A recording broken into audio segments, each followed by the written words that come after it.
Here's your Detroit Lions 3-minute drill for all the news and notes coming out of day one of training camp. We talked about all of the injury concerns with Levi Onwuzurike, Taylor Decker, where there was another injury scare on day one with cornerback second-year man Enos Rakestraw suffering what appeared to be a chest injury.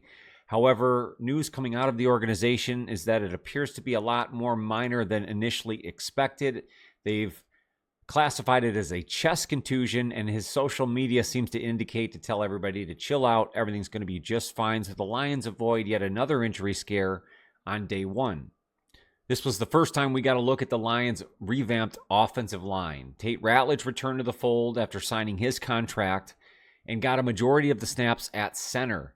Because Taylor Decker is silent with his shoulder surgery recovery, we saw veteran Dan Skipper step into that left tackle role. At left guard, of course, was Christian Mahogany, Tate Ratledge at center. We have Graham Glasgow at the right guard position, and then we saw, of course, the all-pro Penei Sewell at right tackle. The offense seemed to make a more concerted effort to move the ball down the field. Guys like Tim Patrick and Amon-Ra St. Brown were making plays. They were running a lot more two running back sets, so it will be very interesting to see Jahmyr Gibbs and David Montgomery be on the field a little bit more at the same time. And how much more do they use Jahmyr Gibbs off of a set like that in the passing game? Jared Goff appeared to be at mid-season form already on day one with several connections downfield. Him and Sam Laporta seem to have a very good rapport to open up the season.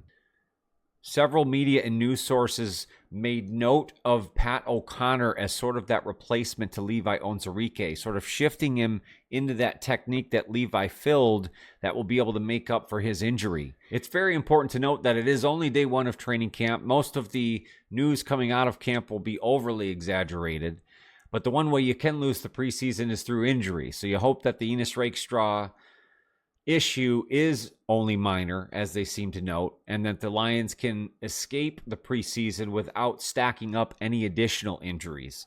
They're truly in a crossroads defensively on that defensive line.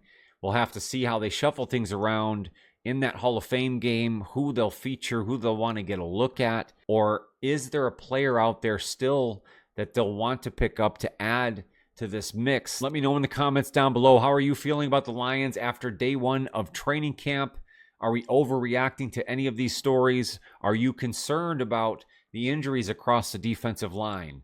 Let me know, and make sure to check out @JohnnyGasSports for additional news, notes, and insights on the Detroit Lions and additional 3-minute drills.